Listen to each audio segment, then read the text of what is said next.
Welcome to the Deep Dive. Today, we're plunging into an event that's much more than just history. It's a story still echoing in India today.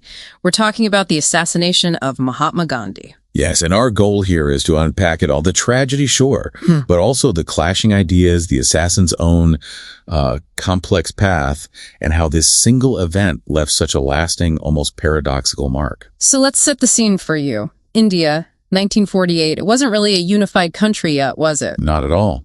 People were calling it a great wound. You have to try and imagine the scale of the human disaster after the British partition. We're talking 12 to maybe 20 million people forced from their homes. And the death toll estimates are just staggering. They range from 200,000 up to, some say, 3 million. There are these horrific accounts of refugee trains arriving full of corpses.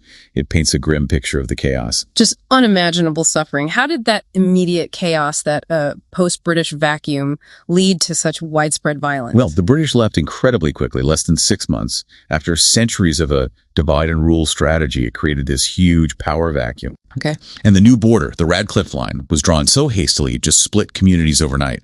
Suddenly, millions were minorities in their own homes, sparking, intense fear, paranoia. Fertile ground for conflict. Exactly.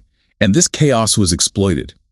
Armed militias, like the Muslim League National Guard on one side, the Hindu nationalist RSS on the other, they engaged in organized violence, basically ethnic cleansing. And there was a particularly brutal gendered aspect to this violence, too. Yes, horribly so.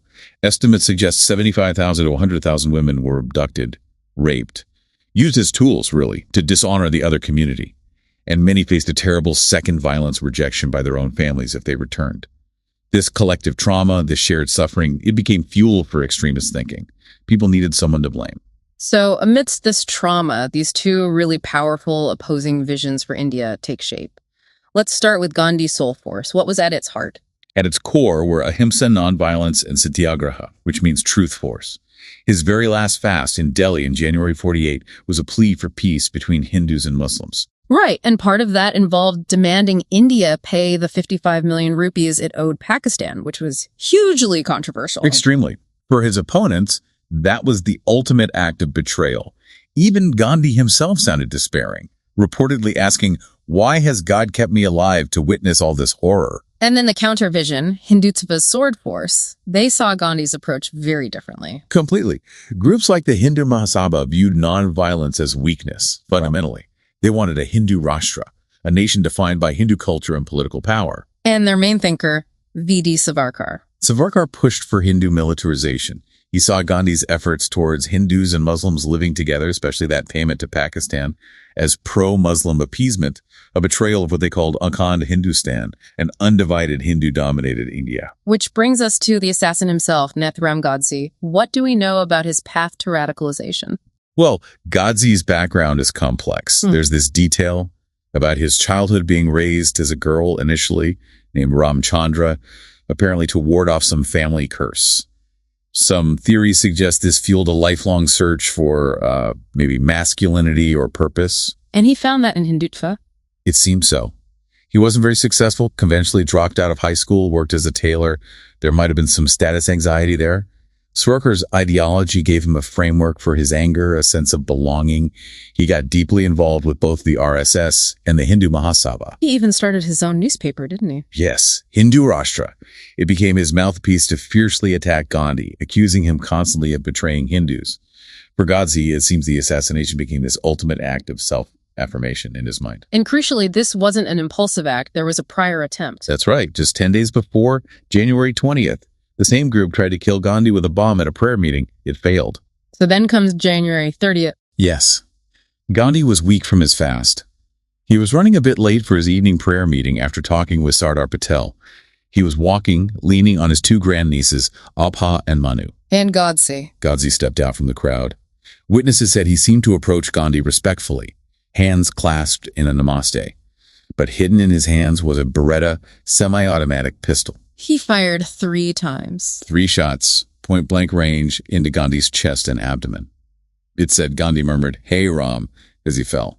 And American Vice Consul Herbert Reiner Jr. was actually there and helped tackle Godse. The immediate aftermath must have been shock, grief. Immense.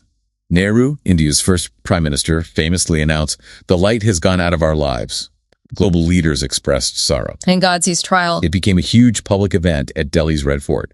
He didn't deny shooting Gandhi. Instead, he delivered this long justification, a 92-page statement. He called his act purely and solely political. Blaming Gandhi directly for partition, calling him the father of Pakistan. Exactly. He talked about 32 years of provocation and basically asked for history, for honest historians to judge him.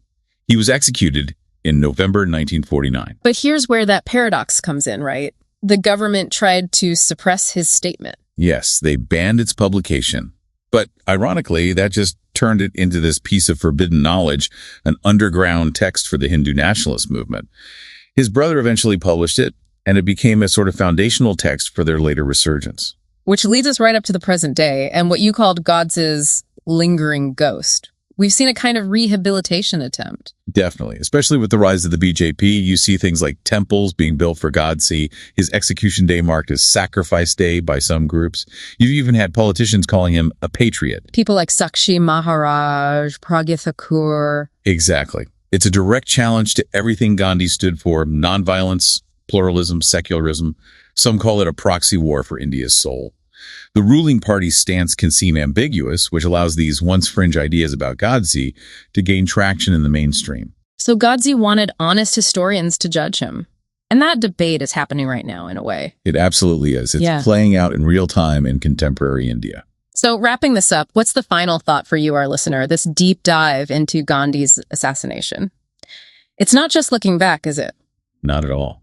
It's a living question for the world's biggest democracy. How does India define itself? Is it through that diverse, pluralistic constitution Gandhi championed? Or is it moving towards a more singular Hindu majority identity? What does this decades-long ideological battle tell us about how powerful ideas, even violent ones, can be? How they can shape a nation generation after generation? Something to think about.